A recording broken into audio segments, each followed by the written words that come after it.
Yeah, my name is Max. I am, most of my entire career, I've been in marketing and advertising. Just to round out the top three hated positions, we mentioned VC and lawyers before, so I'm the advertiser. Before that, I was a journalist in New York City covering marketing and advertising, and I've been at 4 holding companies as an executive creative director, chief creative officer, and CEO. And I've been a CMO for 2 companies, one a large spirits brand and another is a medical.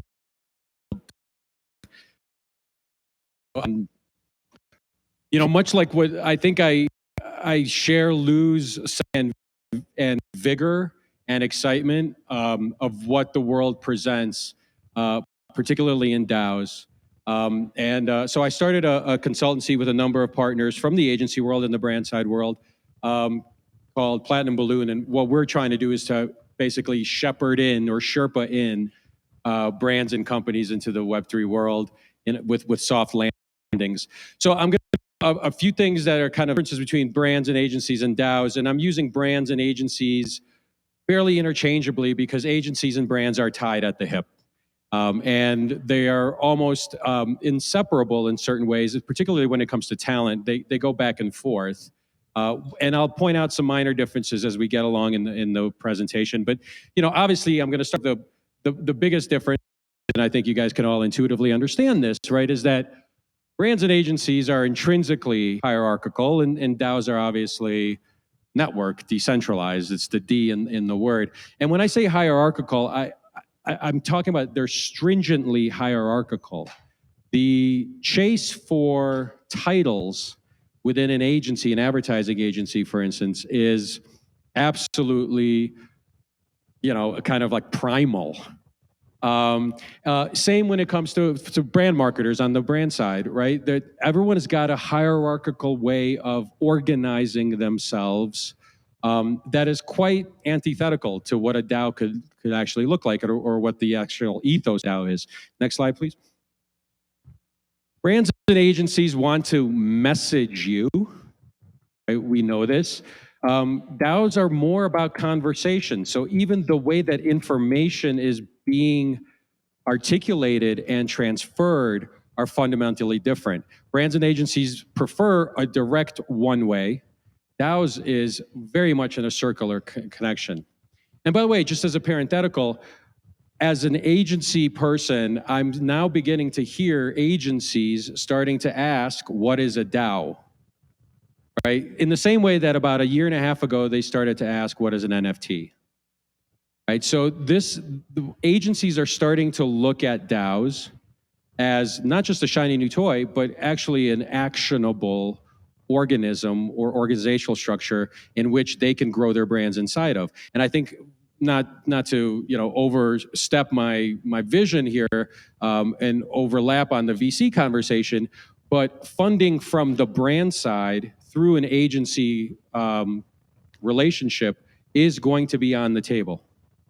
So it's important to understand these kind of cultural and fundamentally kind of organizational differences if you're going to start talking to brands and through their agencies or to agencies themselves. Okay, so sorry for that parenthetical. We'll keep going. Next slide, please. Brands and agencies are inherently extractive. They want to extract value out of communities, out of audiences, et cetera, whereas DAOs are obviously, what I heard today, are accretive. And I think the word that I wrote down was expansive, right? This is a fundamental difference as well in mindset, in ethos. Next slide, please. Brands and agencies are fixated on scale. They're fixated on numbers, and the bigger, the better. Right, when they talk about the number one metric in the agency world and the brand world is impressions, and they want to talk about millions. Whereas DAOs are more qualitative, right? So it's not quantity, it's the value that the DAO has, right? And it's going to be very hard to have a DAO at this particular stage with 700 members and try to tell an agency or brand person that 700 members have intrinsically more value to their brand than 7 million impressions. It's a hurdle that you're going to have to get through. And there's ways, right? Okay, next slide, please. Brands and agencies do not like risk. They like rules. As much as brands and agencies, or agencies in particular, would decry the GDPR that's gone down, they actually kind of like it. You know, I was in the spirit space for a long time. There's the discus regulations, there's all these age gating regulations, et cetera. This is what keeps brands and agencies grounded, and they know how to play in those fields. Any uncertainty turns them off. DAOs live in uncertainty. It's actually kind of the thing that makes them really cool, right? They are risk takers. Brands and agencies typically are risk averters. Next agency, slide, please. Brands and agencies want to own the IP. Pure and simple, DAOs share. Brands and agencies want to lock something up, have it for themselves, take their Legos and put them in their closet. DAOs tend to want to share in the value creation, right? So these are some fairly significant hurdles for everyone to understand when trying to contemplate, hey, do we want to bring a brand on board? Do we want to work with an agency, right? These are not only organizational and hierarchical change kind of differences, but they're also mindset differences, they're cultural differences. And so I'm pointing these out in order for awareness, so that there's ways that you can have conversations, ways that you can have relationships that take into consideration these fundamental disconnects. Okay, next slide, please. So for the past, let's say 40 years of modern marketing, it's been predicated on what was called 4 Ps, right? Product, price, place, and promotion. This is what was kind of taught in all the business schools, right? In all the business books, the positioning books and all that. About 4 years ago, a new P came into the scene. It's called purpose, right? And I think purpose can be that bridge or that Duolingo between DAOs and brands and their agencies. Purpose could be that bridge. Next slide, please. So if you don't know about this thing called the Golden Circle, it's probably the 3rd most watched TED Talk on YouTube by a gentleman named Simon Sinek. And he came out with this talk, I think a decade ago, and it really caught fire. And the premise of the talk is that people don't buy what you have, people buy why you have it. People don't care what product you have. People care why you're in business in the first place. So he kind of posited that for most companies and brands, they really know what they do, right? What they sell, they sell widgets, they sell computers, they sell cars, et cetera. And some have some ownable IP about how they do it, right? So our cars are compact and sporty. Our cars are luxurious and badging, right? But very few companies understood why they were in business, why they existed. And psychologically speaking, Simon Sinek posits that that's what gets people interested. It's not the rational stuff of the what and the how, it's the why you exist. In total shorthand, and pardon my French, people need to give a shit about you. And the way they give a shit about you is if you can articulate why you exist and why you matter. Not what you sell and how you sell it. Right? So this idea of the Golden Circle, and he wrote a book called Start With Why, right? Because his idea is if you're launching anything, is you don't start with the product or your methodology. You start with why would anyone give a shit about you? You start with the why first and you work out, right? And that why is how you explain your purpose in the world. Notice the term purpose. Ironically, or coincidentally, 4 years ago, the term brand purpose was the ANA Marketing Word of the Year. So ANA is the Association of National Advertisers. All of a sudden, and you've seen the Super Bowl spots from 2-3 years ago, right before the pandemic and into the pandemic, all these spots about we make the world a better place, right? This is why we exist. We exist to change the world, help you live a better life, et cetera, right? You started to see this messaging that started to articulate what was usually buried in page number 40 in the annual reports under corporate social responsibility, being elevated to a Super Bowl message. So the purpose, like the cause element of what a company was doing, started to become a lot more important in the messaging that the brand was doing. And agencies made a ton of money using Simon Sinek's Start With Why to go in, and parenthetically, one of my agencies did the exact same thing for 7 years, which is let us help you articulate your why. Let's go in there and find out what your ownable why is, right? And then we'll tell the world about it. So, next slide, please. So now you see brands and modern branding moving up the chain from corporate social responsibility. Hey, we gave $2 million, about $10 million, $50 million to Boys and Girls Club of America, to cause-related marketing. You always, know about the Red, Project Red, or the Loads of Hope, or the pink tops on YoPlay, right? You see these kind of cause, like buy this and we'll donate something to someone, to some organization.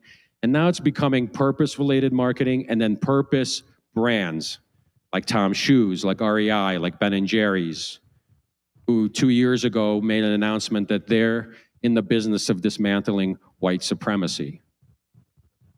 An ice cream, and they're serious, and they're doing it, trying to do it. Right? So you see this elevation that about 10 years ago, all these brands were just playing in kind of like the cause space. Now they're elevating up into the purpose space. Right? Next slide, please. And when you see that there's different levels of purpose, this is where DAOs can actually start to play. Because my contention to you is that DAOs need to connect their purpose, right, with either the big P purpose of the company, right? Your why, like Verizon is, we create the networks that move the world forward. To a brand, right? So how does this brand show up in the lives of their customers? So for instance, for Huggies is helping to navigate the unknown of babyhood. To the small P, which is I think is one of the most underlooked purposes, which is the customer purpose. How can I live a better life? How can I get this problem solved? I want to go here. Can you help me? I have a problem. What can I do? You're solving those things. That's a purposeful way of going into marketing and advertising. So the key, next slide, please. The key is to align a DAO's purpose with a brand's purpose. Let me stop for a second here. It's becoming increasingly clear to me as an observer that a DAO's mission is not its purpose. And many, many DAOs confuse mission or vision for its purpose, right? I've seen so many different missions and visions that sound a lot like the what of that golden circle. It's not the why, right? So DAOs, much like brands, need to really start looking at how to articulate their why. Why would anyone give a shit about them? Not the product that they're going to build. That's a what. Not the problem that they're trying to solve. That's a how. Right? Not the solution that they're trying to provide. Those aren't deep enough. So I urge everyone to just take a look at that Simon Sinek video on YouTube to really understand and start asking some hard questions about getting to the why. But when you do, now you have shorthand to go to any brand, right? And start comparing notes. Hey, your why seems like it's our why. Can we work together? That's the first step, really. What's the client or brand's purpose, and does it fit with ours? First check mark. If it doesn't, walk away. It does, continue the conversation. Next slide, please. Second question that a DAO should ask a brand or the agency that's representing the brand. Other than financial, what value does the brand offer to our members or audience? Right? Take money off the table. So one of the shorthand ways of finding a why is, if we weren't in the business of making money, what are we in business for? Right? That can get you to an answer about what value you truly bring, if it's not just money. Next slide, please. Does this brand take risks? Ask that question. And listen to the answer. Does it feel like this brand or this agency that you want to work with, do they feel a little too risk averse? Because if they are, they're not for you. And ask, like what? What kind of risks do you take? And really listen to that. Because that kind of risk tolerance or the ability to try new things is going to be the thing that's going to create the relationship long-term between a brand and a DAO. If you feel that they're not taking risks, walk away. And last question, do you have any Web3 natives on your team? Pure and simple. Now, right about now, I bet that 95% of every agency in North America would say no, but. No, but. We have really great digital people, digital tech. We have great SEO, right? Or no, but we're going to hire some folks, right? That's going to, in the next year, there's going to be, the answer is probably going to be yes, and we work on these projects. But for now, really try to query out, are there Web3 natives in this organization that can actually understand this ecosystem? Because for agencies and brands right now, particularly in the DAO space, it is so new and unknown that you might find yourself hand-holding them rather than them giving value to your DAO. Next slide, please. And so it's important that if you are, when you think about DAO roles, for instance, right? Developer, community manager, content creator, designer, product manager, finance, et cetera. You may want to start thinking about who is the person that will be the interface between brands and agencies. You're going to need to have that person sooner than later, because brands will come knocking on your door. And if you take that knock, if you open the door, they're going to probably introduce you to their agencies. And you're going to need someone that can translate the values and the purpose of your DAO into the ecosystem of brands and agencies who are not adept at understanding what a DAO does at the moment, who have these fundamental ethos differences. And that person has to interface with the ad agency and brand. And quite frankly, if you're going brand direct, I really would recommend starting to work with the community manager. Probably the closest role within the brand or ecosystem that you would want to create, like Kismet or MindMeld. And if I was working with the ad agency, I would ask them, I wouldn't go to their digital department, I would go to their experiential department. The people who put on big events and sponsored events for that brand or for other brands, who know how to create community in the IRL space, because they will have an intrinsic understanding of how to create community in the URL space. And that's the interface that you'd like to create between them. Okay, so that's it for me. Thank you. Thanks for listening. I have 5 minutes if there's any questions. Appreciate it. The question. Hi, just a quick one. Could you give an example of a DAO being different, its purpose from its mission that you said? Here. Oh, no, thanks.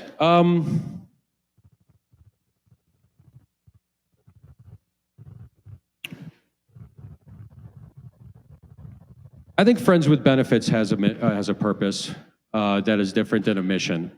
And I think Friends with Benefits, you're aware of Friends with Benefits? Yeah, kind of. you know, ostensibly, I think the purpose of Friends with Benefits is to project a new way of thinking for creators and for technologists coming together to create products. I'm not totally positive. I don't remember what their mission statement is. I just noticed that a lot of times when I read white papers, I am struck by how DAOs articulate their purpose as mission that is eerily similar to how brands used to talk about, you know, when you walk into a brand's office and they have their mission statement on the wall and it says nothing. It's, you know, we're here to provide the world and our employees with opportunities to blah, blah, blah, blah, blah, blah, blah, right? And it doesn't get to the core. That's a very rational statement. It's kind of, it's the what, right? And the why is more along the lines of who's my enemy, right? Who's my enemy? Is it apathy? Is it lack of diversity? Is it, hunger? Right? And so it becomes a bigger mission. So if you could elevate your mission statement into something that creates a more visceral, a more emotional connection rather than a rational one, it starts to become a purpose statement rather than a mission statement. Any other questions? Hi. Great talk. Thank you so much. My question goes, so you mentioned that there is likely going to be a person that sits between brands, ad agencies, and DAO. What exactly does this person do? That's my first question. My second question is, do you think in the future, each brand, such as Nike, Adidas, is going to have their own DAO, or there's going to be a delegated DAO for a lot of brands, for example, sports category? Two questions. Great question. So let me answer the second one first. Yes, absolutely. I think every brand is going to want to have its own DAO, 100%. If they can have their own fans and create value for their own fans on an ongoing basis and not lose any of that value or have a third party extract that value, whether it's a gated community like Facebook or something else, they would want to create that value, and because they know that they're going to have lifelong fans forever if they do. To your first question, I think the key component to that person is to make sure that the value to the community is not diluted in any way or adulterated in any way by the brand or agency that is working with it. So it's almost like a bouncer to the community. Right? But think about like bouncers. I'm going to sound so terrible and sexist, I apologize. Right? But if you're 5 guys deep in this nightclub on Friday night and there's a bouncer out there, you're probably not going to get in as fast as the 3 girls that are walking out of the limo. Apologize. I'm sorry. That's very sexist, but I'm just saying. So that the bouncing element that you have is, how do I add value to the vibe? How do I add to the appeal, the sexiness, the attractiveness of other members to come into my DAO, and keep out the riffraff, right? So that person is going to be first and foremost the bouncer to the DAO, but also a translator, right? A translator that can understand what the brand and its agency wants to accomplish for the brand in highly ROI-able ways. We want awareness, we want sales, we want affinity, whatever those things are, and create and be the translator to, this is how we can work together. This is how we could create a campaign or create a messaging hierarchy or create some events or sponsorships or whatnot that adds value to the community, to the DAO, but also achieves your ROI-able metrics. And if they don't meet, then they don't meet. You don't have to force it. Because right now, brands can just buy into their metrics. They can go to a Facebook right now and just buy your eyeballs. They're going to have a much harder time doing that with DAOs. We have one more question right here. Hey, hey Max, that's a great story about why a brand wants to work with a DAO. Why would a DAO want to work with a brand? Or the nice version of it is which DAOs and what kinds of DAOs are going to want to work with brands? It's a great question. I mean, on the very, very, very base level, money, right? Growth,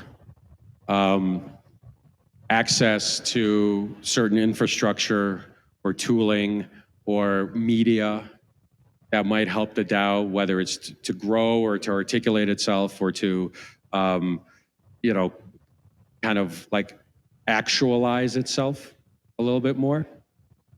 The other is if you can find, like, for instance, I mean, I think of Links DAO, if you know, right? I think Links DAO would want to work with a Ping or a Wilson or a Titleist, right?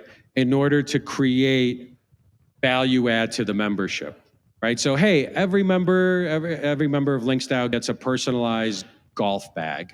Or we're gonna work with, I don't know, I'm not a golfer, some club, right? To give, there's 10,000 of us, they're gonna give us 10,000 clubs for you guys to try out, and they're gonna aggregate the stories or the feedback from you guys trying this out, and they might create a campaign out of it, right? Where they might have like, hey, check out our new putter, you know, road tested by Links DAO, by 10,000 members at Links DAO, right? So there's becomes that kind of symbiotic relationship where, hey, members of Links DAO get some swag, some cool stuff, some like, you know, only they get. But then the brand can say, we're Links DAO approved, right? Or we have a relationship with Links DAO, et cetera. So I think certain, you know, not all DAOs can have that really kind of immediate commercialization that Links DAO has, but they're certainly opening up doors between this two-way street between value to members and value to brand. And I think the answer, actually, you mentioned this earlier, in that sometimes in lieu of seeking funding and in lieu of taking private equity or some other type of investment, you can actually utilize a brand as a funding mechanism. So a brand that has a lot of bank can actually fund DAOs and fill their treasury so that they don't have to take venture capital or something else at a more expensive rate. Correct. So Max, thank you so much. That was a great talk.